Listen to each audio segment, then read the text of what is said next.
Hi guys, PJ here. Today we are working on a 2017 Nissan Micra, and as you probably gathered, we're fitting a dash cam into it. We're going to be hardwiring this to the fuse box so that the camera itself goes on and off with the ignition system, so you don't have to faff around with it or anything like that. It'll just switch itself off. We're also going to hide all the cabling so you don't see any mess. Okay. Now the reason I've laid all this out here for you is basically it's just a little list of useful things to have when you're doing this job. Okay. A fitting kit. This one is an X-based kit. It's an X-based camera. Obviously, if you're going to buy a Garmin camera or whatever, you buy a Garmin kit. But there you go. The kits normally contain a replacement power cable, so you don't use the one that's got the cigarette lighter on them that you plug in your cigarette lighter. You use the one that comes in the box. On one end, you'll have the mini USB to go in the camera, and on the other end, you'll have a bare-wired earth and power cable, red and black. Okay. You'll also have what's called a fuse spur in the box. Now I will show you what that is shortly when we open the box. And you will also have a ferrite, basically an interference filter that we wrap around the end with the USB on to try and help stop interference where DAB radios are concerned. Most cameras come with two mounts. Okay, so we've got a suction cup mount fitted as standard, a bit like on a sat nav, but they also come with a 3M sticky mount. Okay. Now, there's a good reason for that, and if we look at the window screen, right at the top here, near the mirror, there's the rear view mirror, yeah, you've got this grained effect, okay? Now, if when you run your hand across it, it feels like a painted surface, like a textured surface that you can feel, you're going to need the sticky pad mount if you want to mount it nearer to the mirror, okay? If your camera's only got the suction cup mount, you're going to have to mount it on the clear glass, where it's nice and smooth, because the suction cup mount will not stick to this, okay? If your camera has both mounts, you can use your 3M sticky mount and put it right up here out the way so it sits out of all view and obscuring anything. Nice and job. Some of these black surfaces on cars don't have a texture to them. In other words, they're laminated into the glass, so they're as smooth as glass. If yours is as smooth as glass, you're free to use the 3M sticky pad mount. Okay, nice and simple. Just run your fingers across it, see if you can feel it. If you can't feel it, great, use your suction mount. So, back to other useful things. Because we're going to be checking out the power supply, you're either going to need a multimeter or one of those little screwdrivers with a light bulb in the end, a test probe. So you touch the end of the fuse and it'll light up for you. Okay, one or the other will do fine. A pair of long nose pliers. Now, most cars come with a little plastic device to remove the fuse from the fuse box. However, because the fuses are recessed, they can be fiddly and awkward to get to, so I always turn the ignition off and use long nose pliers to just grab the fuse and pull it out. Not necessary, you can use the plastic device, just makes life easier. Some snips, because I normally alter the way they earth, I'll show you that in a moment, just to snip the earth cable, that's all. Most important, in my opinion, is this, a plastic leverage tool. This is a Bojo tool, and basically it's a hard plastic that is ideal for unclipping pieces of plastic trim off your dashboard. Do not use a steel screwdriver. You will 100% put dents in your trim. It will wreck the piece of plastic. We're looking for a factory fitted finish here. We want it nicely done. You want to put the car back together and see no visible signs of it, and you don't want any damage. These are about £1 a pack on eBay or Amazon, etc. Any plastic hard scraper will do. Okay, it doesn't have to be this brand. You know, anything will do as long as it's not metal. You need it to move a little bit of bend in it, but not rock hard like metal. So, very important. Electrical tape, mainly for tidying up when you finish, because obviously the cable's that long, you're going to need to gather it up and hide it out of the way, etc. And if possible, some cable ties. Yeah? The reason for cable ties, here's one I did earlier, I'll get that for you. Come here. It's because, trying to find the end, there we go.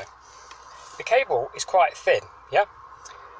So when you tuck that up above your headline, and if you hit a pothole, sometimes it will just fall out in front of you and obscure your view, and you'll be looking at the cable and trying to tuck it back up while you're driving along. Not ideal.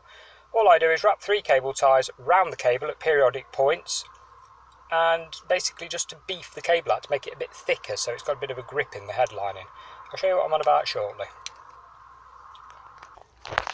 Okay, so here's the end of the power cable, and this is the ferrite filter I was on about. Now, they open up, there's a hinge here, and basically there's 2 little clips just there. And all you do is pop them open, put your cable through it, underneath it, loop it round and back out again. Yeah, and that should help with interference. Some kits don't have them if it's built in the camera, most do. Dead easy, like I say, clip it open, through it, round it and out. Now the cable ties, just wrap them around at periodic lengths of the cable, so measure it up to the top of your window screen and roughly see where you want them. So we do 1, snip the end off 2, and just for good measure I always wrap them in a bit of electrical tape, because your headlining is made of like a cardboard fibre substance, and the end of a cable tie can sometimes be quite sharp. Now over years of time it could theoretically rub your headlining and make a bit of a mess, so it's just pad it out. It's not strictly necessary, maybe a bit over the top, but yeah, it's an ideal thing to do, and it will stop the cable dropping down in front of you when you hit one of the wonderful potholes in the road. Once you've got your cable and you've got all 3 of them all trimmed ready, your cable ties, you can get your middle cable tie and carefully tuck it above the headlining. Now obviously you don't need to go up the headlining like a bull at a gate, it's quite fragile, so just sort of tuck it nicely under, do all 3 until you get to the corner here. When you're at the corner, we're going to need to remove this plastic trim slightly, and the easiest way to do it is to get your plastic leverage tool that I was on about. Just ease that off a little bit, there we go, the rubber trim, and then if you pinch it, there we go, just pull it away, all the way down, look, yeah, don't need that, and then we can just put our fingers behind the plastic trim and ease it a little bit, look, just like that, not much. You're keeping your cable really high up here out of the way, okay? So we're going to slot it down under here, keep it high, and then run it right down the very edge until we get to the corner of the dash. There we go, nicely tucked high up, not obscuring your airbag. Your airbag sort of starts sort of here and goes down. To be fair, when an airbag goes off, it'll clearly move a piece of cable out of the way, but some people do worry about that. We're keeping it nice and high. It's up here, running down, and then just tap your trim all the way along until you get to this sort of area above your dash. Now this leads me on to the next piece of trim we're going to remove, which is the end panel here. Yeah, this panel here. And again, all we do is plastic leverage tool underneath it, so we get a better angle. There we go. So plastic leverage tool under it. Pop, pop. It's on little clips. There is a gap here, look, to take that off. Your fuse box is hiding behind this panel. There we go.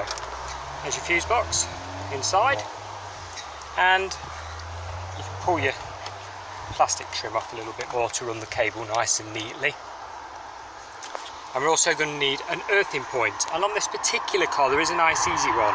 This screw here is a good earthing point.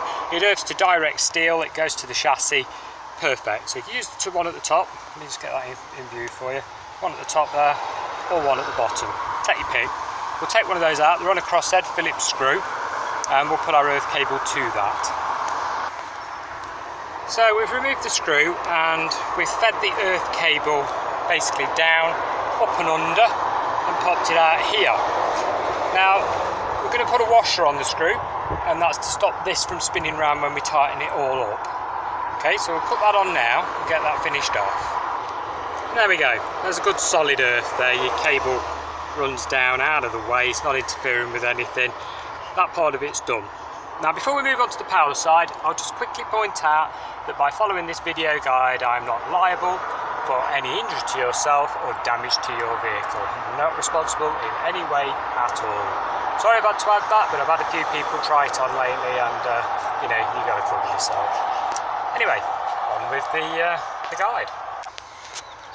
Okay, so if you're using a multimeter, obviously you're going to set your voltage correctly, yeah, for testing, and you're going to earth out your black probe. However, if any of this phases you in the slightest, please seek a professional out. They are insured to work on your vehicle. If they damage it, you get it repaired. If you damage it, you got to pay. If you're using a test probe screwdriver, turn your ignition off. Yeah, same for the multimeter, turn your ignition off. Now you're looking for auxiliary fuses, okay? You're not looking for ones that run the airbag system or the ECU or the ABS or anything like that. Auxiliary stuff only. Now I've done a lot of these cars since they came out, and basically, depending on spec, I mean this is a UK spec car, so depending geographically where they're sold and what specification they have, the fuse box layouts could be different. So have a look at your owner's manual by all means to give you a rough idea, but do test the fuses. And all we're going to do to test and see if they're live is tap the metal contact that's on the top of them, yeah? And what you should be looking for is 0 voltage. 0 voltage. That's with your ignition off, yeah? Now if we were to test one of these in the middle, which I know are constantly live, we would be showing like 12 volts or 11 point whatever volts, yeah? So this one here is off, currently with the ignition off. If we now go and turn the ignition on and check it again, that fuse will light up as 12 volts, okay? So your test probe will light up, or your multimeter will show 12 point whatever or 11 point whatever volts. This is an accessory position fuse, this 10 amp, and this is the fuse I will be using for my fuse spur, which leads me on to what they are exactly. Now, your cable that comes with the kit ends in a bullet terminal, or should do, and you plug in your fuse spur, which is one of these. A fuse spur is basically a socket doubler. It's a bit like your little adapters you get in the home where you plug one in and then you can plug more plugs into it. The fuse that it's got in at the minute, which is a 2 or 3 amp, is to run the camera, and the space at the side of it is to put the fuse that we're going to take out of here. And then the prongs, as you can see, plug into where the fuse came from. So it like piggybacks it in a way. Saves you chopping anything, saves you soldering anything. It's a nice, neat little idea. If you haven't got a fuse spur in your kit, you can get these from eBay or Amazon. They're literally like £1 to £2. Just double check, this is a mini blade fuse. You can also get the older, larger ones, and you can also get the short micro blade fuse ones. Micras of this year, Nissan Micras are mini blades, so you should be good with a mini blade one. Okay, and all we're going to do is pull the fuse out now, pop it in here, and then plug this in where that came from.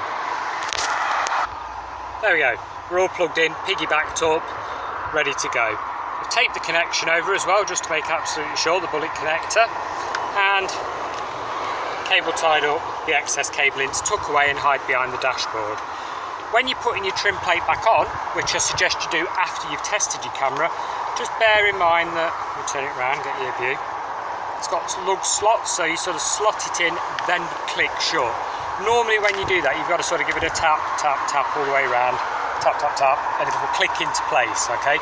Don't do that until you've tested your camera. You might as well give it a test while it's still in bits. So with camera in place, and we've stuck it as high up as possible because it's not meant to be in your wiper view for legalities, turn your ignition on. And there we go, there's your power light, and there's the camera. Now you'll notice it says insert SD card. Yeah, that's a good point. We'll just touch on that quickly. Turn the ignition off again. Last 2 points I'll touch on for you. One, I just mentioned SD card. Now your retailer really should have gone through this with you and explained it. If you've got a 4K camera, high resolution camera, you're going to need a high speed memory card. Normal speed memory card will not work, okay? This camera that I'm fitting here is either a 1080p or a 1440p. Doesn't need a high speed card. Standard one like this will do the job, no problem at all. This is an 8GB, you can get 16 32s. The camera's recording normally in little 3-minute sections in a row, and padlock a 3-minute section if they detect a bump. So memory card, if you're getting a 4K camera, make sure you buy a high speed one. Simple as that. They'll carry on looping, carry on recording forever and ever. Format them about every month. Obviously if you're a taxi driver or a delivery driver of any kind, you're going to have to format it every week ideally, just to keep it working nicely. Fuses quickly, if on your Micra you have these kind of fuse, mini blade fuses, these are like stubby compared to the longer fuse that I've put in this particular car, then all it is, you're going to need a fuse spur for mini blade fuses, such as this. So if I put that next to a normal fuse, like so, you'll see what I mean, the legs are stubby, yeah? You can actually use this type of fuse spur, it'll plug in and just stick out a little bit, no problem at all. But if you want it to be absolutely correct, you can order these off eBay, Amazon as well, these type of fuse spurs. Depends which one your car's fitted with, and like I say, differences depend geographically on where the car's been shipped to and sold. So that will depend on your car entirely. Not the end of the world though, if you've got one of these fuse spurs, it will fit in this slot just fine. And that, guys, is how you fit a dashboard camera to a Nissan Micra. If you've got any questions, pop them in the comments below. I do my best to answer you as quickly as I can, but to be honest, I get a lot of questions every single day, so just bear with me on that one. Thanks again for watching. See you again next time. Bye.